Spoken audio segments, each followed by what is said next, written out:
Salam sejahtera bagi kita semua, Shalom. Kami mahasiswa Universitas Sari Mutiara Indonesia, Fakultas Ekonomi dan Ilmu Sosial, Prodi Akuntansi kelompok 4 semester 5. Laporan segmen. Menurut PSAK, menyatakan bahwa pengungkapan segmen harus memasukkan pengukuran laba atau rugi dari segmen yang dilaporkan. Oleh karena itu, laporan akan sama dengan yang digunakan untuk tujuan pengambilan keputusan internal. Pernyataan ini menjelaskan pelaporan informasi keuangan menurut segmen dari suatu perusahaan, khususnya yang beroperasi dalam industri, wilayah geografis yang berbeda. Kemudian, ruang lingkup. Pernyataan ini berlaku bagi perusahaan yang menerbitkan surat-surat berharga yang diperdagangkan kepada publik. Entitas yang secara ekonomi signifikan, termasuk anak perusahaan, adalah entitas dengan tingkat pendapatan laba aktiva atau jumlah tenaga kerja yang signifikan di negara tempat operasi utama perusahaan dilaksanakan. Apabila yang disajikan meliputi baik laporan keuangan induk perusahaan maupun laporan keuangan konsolidasi, maka informasi yang dimaksud dalam pernyataan ini hanya perlu disajikan dalam bentuk informasi yang dikonsolidasikan. Apabila laporan keuangan anak perusahaan juga diterbitkan, maka informasi menurut segmen juga perlu disajikan untuk perusahaan. Definisi segmen. Di sini segmen terbagi menjadi 3, yaitu segmen perusahaan, segmen industri, dan segmen geografis. Segmen perusahaan adalah komponen suatu entitas yang aktivitasnya mewakili kegiatan usaha utama atau kelompok pelanggan. Lalu, ada segmen industri, adalah komponen perusahaan yang dapat dibedakan dan menghasilkan suatu produk atau jasa yang berbeda menurut pembagian industri atau sekelompok produk atau jasa sejenis yang berbeda terutama untuk para pelanggan di luar perusahaan. Lalu ada segmen geografis, adalah komponen perusahaan yang dapat dibedakan dan mempunyai usaha di suatu atau sekelompok negara dalam suatu wilayah geografis tertentu. Pendapatan dan beban segmen. Pendapatan segmen adalah pendapatan yang dapat diatribusikan atau dikaitkan secara langsung pada suatu segmen atau bagian yang relevan dari pendapatan yang dapat dialokasikan secara layak pada suatu segmen. Beban segmen adalah beban yang dapat diatribusikan secara langsung pada suatu segmen atau bagian yang relevan dari suatu beban yang dapat dialokasikan secara layak sebagai beban suatu segmen.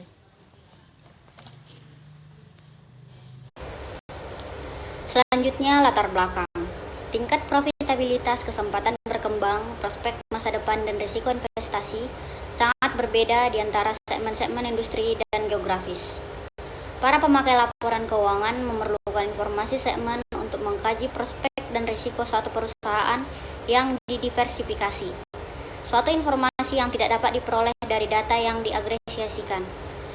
Tujuan penyajian informasi menurut segmen adalah menyediakan informasi bagi para pemakai laporan keuangan mengenai skala relatif, kontribusi laba, dan tren pertumbuhan dari berbagai industri dan wilayah geografis perusahaan yang didiversifikasikan untuk memungkinkan para pemakai laporan keuangan membuat pertimbangan yang lebih baik terhadap perusahaan secara keseluruhan.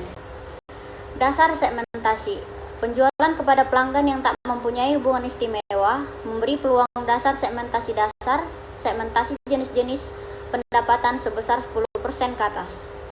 Apabila laba operasi merupakan hal yang penting, maka laba operasi atau rugi operasi 10% ke atas disajikan terpisah. Apabila penggunaan aktiva adalah penting, maka aktiva segmen berjumlah 10% ke atas dari jumlah aktiva entitas dilaporkan terpisah. Berikutnya hasil segmen. Hasil segmen adalah selisih antara pendapatan segmen dan beban segmen dan umumnya mencerminkan laba usaha. Meskipun dasar yang lain sering lebih cocok.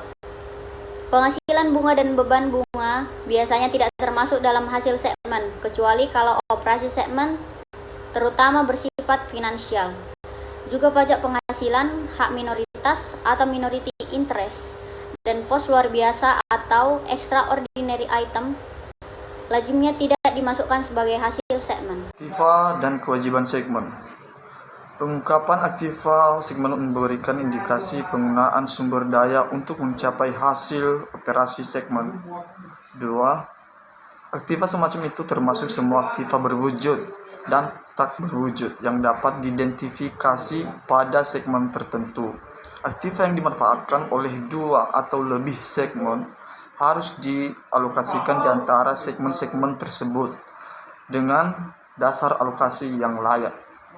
3. Kewajiban biasanya tidak dialokasikan karena dianggap berkaitan dengan perusahaan secara keseluruhan atau karena dipandang meningkatkan hasil pembelanjaan dan bukan hasil operasi. Baik, informasi yang disajikan. 1. Uraian kegiatan setiap segmen industri yang dilaporkan dan diindikasi mengenai komposisi setiap wilayah geografis yang dilaporkan.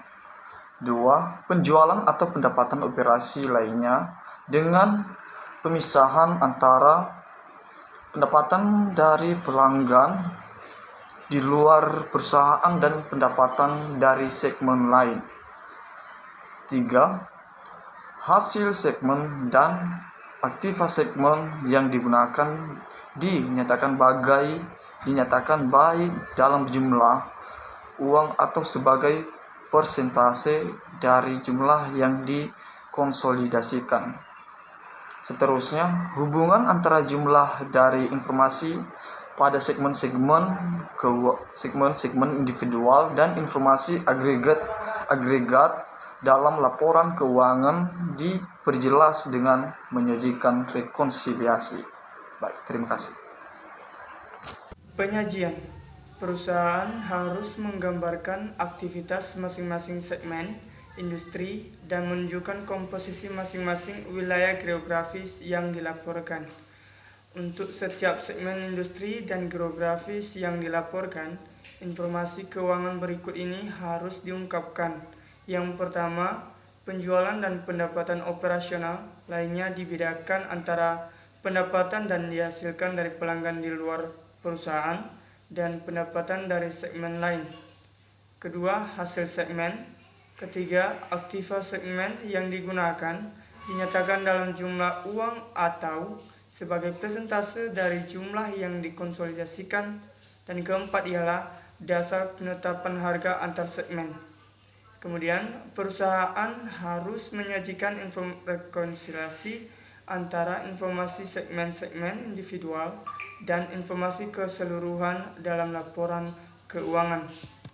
Selanjutnya, perubahan penentuan segmen. Perubahan dalam penentuan segmen dan perubahan dalam praktek akuntansi yang digunakan dalam laporan informasi segmen yang membawa pengaruh material terhadap informasi segmen harus diungkapkan. Kedua, pengungkapan tersebut harus mencakupi uraian mengenai hakikat perubahan, penjelasan mengenai alasan perubahan, dan pengaruh dari perubahan sepanjang informasi dapat ditentukan secara wajar. Laporan keuangan interim. Di sini saya akan menjelaskan definisi dari laporan keuangan interim. Sebelum saya menjelaskannya, perlu kita ketahui bahwa laporan keuangan interim ini berlaku untuk perusahaan yang diwajibkan untuk menyajikan laporan keuangan interim oleh peraturan perundang-undangan, misalnya pasar modal dan lain-lain. Dan juga berlaku untuk industri yang telah diatur dalam standar akuntansi keuangan industri yang bersangkutan, misalnya perbankan. Jadi maka harus mengikuti standar akuntansi khusus tersebut. Jadi laporan keuangan interim ini bersifat antar waktu untuk kepentingan masyarakat, pengguna jasa bank, dan pihak lain yang terkait, yang meliputi periode bulanan atau tribulanan yang merupakan bagian integral dari laporan keuangan tahunan. Jadi laporan keuangan interim ini wajib disusun berdasarkan prinsip akuntansi yang sama dengan laporan keuangan tahunan yang sekurang-kurangnya terdiri atas neraca, perhitungan laba rugi, laporan ikat janji atau komitmen, dan kontingensi. Jika terjadi perubahan dalam prinsip akuntansi, maka pelaporan pada periode interim harus didasarkan pada prinsip akuntansi yang digunakan dalam menyusun laporan keuangan terakhir atau interim statement. Jadi apa itu laporan keuangan interim? Laporan keuangan interim ini adalah laporan keuangan yang diterbitkan di antara dua laporan keuangan tahunan atau laporan keuangan yang diterbitkan jika pihak manajemen dan beberapa stakeholder membutuhkan laporan keuangan pada saat tertentu. Jadi laporan keuangan yang pada umumnya hanya dibuat pada akhir tahun akan disusun secara bulanan, triwulan, atau periode lainnya untuk diterbitkan dan disebut sebagai laporan keuangan interim. Laporan keuangan interim ini harus dipandang sebagai bagian yang integral dari periode tahunan dan dapat disusun secara bulanan, triwulanan, atau periode lain yang kurang dari setahun dan mencangkupi seluruh komponen laporan keuangan sesuai standar akuntansi keuangan. Jadi laporan keuangan interim ini diterbitkan kurang dari jangka waktu 1 tahun, namun masih mencangkup seluruh komponen laporan keuangan sesuai standar akuntansi keuangan. Jadi hanya saja kurang lengkap jika dibandingkan dengan laporan keuangan tahunan. Jadi di Indonesia sendiri laporan keuangan interim ini dibuat dalam Pernyataan Standar Akuntansi Keuangan atau PSAK nomor 3 tentang laporan keuangan interim yang terdapat dalam Standar Akuntansi Keuangan atau SAK. Sekian, terima kasih. Selanjutnya, pandangan tentang laporan interim. Ada 2 pandangan tentang laporan interim. Yang pertama, pandangan yang menganggap periode interim sebagai dasar periode akuntansi dan menyimpulkan bahwa hasil operasi tiap periode ditentukan dengan cara yang sama seperti pada periode tahunan.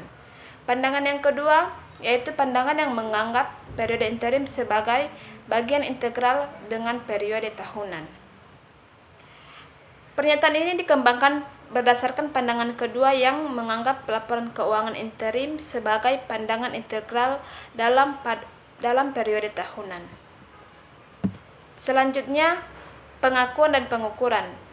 Unsur yang sama antara pelaporan keuangan interim dengan pelaporan keuangan tahunan adalah: yang pertama, dasar pengakuan pendapatan; yang kedua, kebijakan akuntansi dasar pelaporan pada periode interim, kecuali jika ada perubahan pada standar akuntansi; yang ketiga, penyajian penggolongan aktiva sebagai lancar dan tidak lancar, dan kewajiban jangka panjang dan jangka pendek. Selanjutnya, biaya dan beban. Beban yang dapat dihubungkan dengan pendapatan ditentukan di atas dasar yang sama dengan dasar yang digunakan dalam penyusunan laporan keuangan tahunan kecuali untuk persediaan. Misalkan, perusahaan yang dalam periode interim menggunakan estimasi laba kotor mengungkapkan hal tersebut dalam laporan keuangan interim. Yang kedua, perusahaan yang melakukan penilaian persediaan berdasarkan biaya standar tidak perlu melakukan pelaporan penyimpangan atau selisih dengan biaya aktual yang terjadi jika selisih biaya tersebut tidak material atau diharapkan bisa diselesaikan pada akhir tahun. Pengaruh dari penyimpangan yang tidak direncanakan dan tidak diperkirakan harus dilaporkan pada akhir periode interim dengan prosedur yang sama seperti yang digunakan pada akhir tahun. Yang ketiga, kerugian yang disebabkan penurunan harga pasar dan pemulihan harga tidak boleh ditangguhkan atau dibebankan ke periode di luar periode penurunan harga tersebut. Biaya dan beban lain-lain untuk periode pelaporan interim termaksud biaya produksi dibebankan atas dasar yang sama dengan periode tahunan. Terima kasih. Pendapatan dan beban musiman. Laporan keuangan interim memberi gambaran pendapatan dan beban periode interim tersebut. Laporan keuangan interim tertentu diperbandingkan dengan periode sebelumnya memberi manfaat lebih besar bagi para pemakai laporan dalam kondisi-kondisi sebagai berikut. 1. Laporan keuangan interim diperbandingkan dengan laporan keuangan interim periode sebelumnya untuk mengetahui kecenderungan atau tren, posisi keuangan, dan kinerja. Kedua, laporan keuangan interim diperbandingkan dengan interim yang sama dalam periode akuntansi yang lalu untuk mengetahui kecenderungan berulang atau siklikal musiman dari kegiatan usaha. Ketiga, laporan keuangan interim diperbandingkan dengan laporan keuangan kumulatif dari awal tahun buku sampai dengan tanggal laporan keuangan interim untuk mengetahui kontribusi atau periode interim yang dilaporkan pada periode berjalan.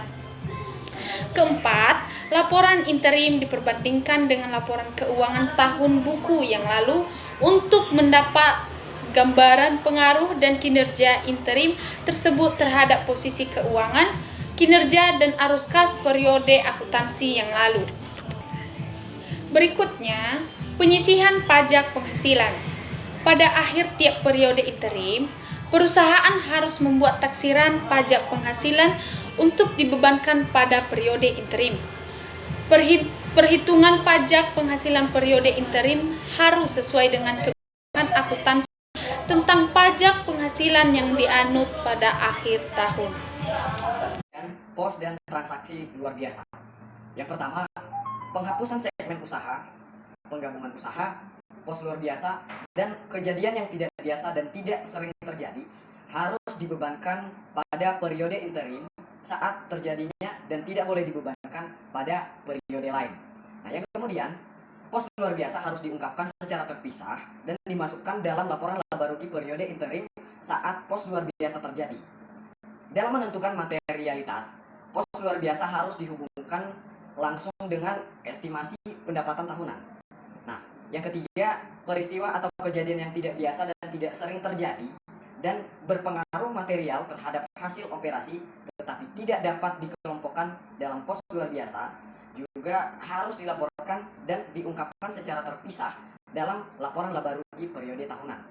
Kemudian, kewajiban kontingen dan ketidakpastian yang lain diperkirakan dapat mempengaruhi kewajaran penyajian data keuangan pada tanggal neraca yang harus diungkapkan dalam laporan keuangan interim dengan cara yang sama seperti dalam laporan keuangan tahunan. Penyajian laporan keuangan interim. Nah, laporan keuangan interim meliputi neraca, laporan laba rugi dan saldo laba interim, laporan arus kas dan catatan laporan keuangan. Nah, laporan keuangan interim harus disajikan secara komparatif dengan periode yang sama tahun sebelumnya. Perhitungan laba rugi interim harus mencakup periode sejak awal tahun buku sampai dengan periode interim terakhir yang dilaporkan atau year to date. Nah, yang kedua, laporan keuangan interim harus menggolongkan aktivitas sebagai kelompok lancar dan tidak lancar dan diwajibkan sebagai kelompok jangka pendek dan jangka panjang sesuai laporan keuangan tahunan. Untuk perusahaan tertentu seperti bank dan asuransi memiliki metode khusus dalam penggolongan aktiva. Maka penggolongan aktiva harus dilakukan sesuai dengan standar akuntansi keuangan yang berlaku. Apabila perusahaan melaporkan ringkasan informasi keuangan pada tanggal laporan keuangan interim, data berikut merupakan data minimum yang harus dilaporkan. Yang pertama, pendapatan atau penjualan kotor, beban, estimasi pajak penghasilan, pos luar biasa, termasuk pengaruh terhadap pajak penghasilan yang terkait, pengaruh kumulatif, perubahan akuntansi, dan laba bersih. Yang kedua, data laba bersih per saham untuk setiap periode interim yang disajikan. Yang ketiga, pendapatan dan beban musiman. Yang keempat, perubahan yang penting dalam taksiran pajak penghasilan. Yang kelima, pelepasan suatu segmen usaha, pos luar biasa, transaksi tidak biasa dan tidak sering terjadi. Yang keenam, kewajiban kontingen. Yang ketujuh, perubahan akuntansi. Dan yang terakhir, perubahan yang material pada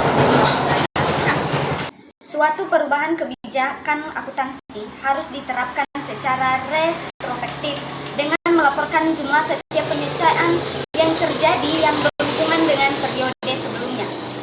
Sebagai suatu penyesuaian pada saldo laba awal periode atau retained earnings, kecuali jika jumlah tersebut tidak dapat ditentukan secara wajar.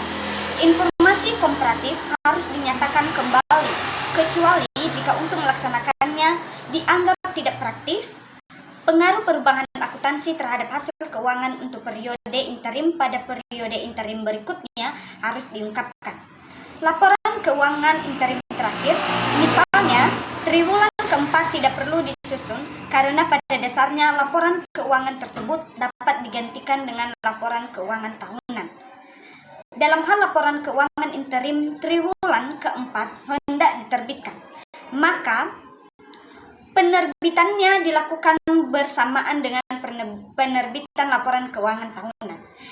Di samping itu, isi dari laporan keuangan interim triwulan keempat harus merupakan selisih dari laporan keuangan tahunan dan laporan keuangan interim sebelumnya tahun yang bersangkutan.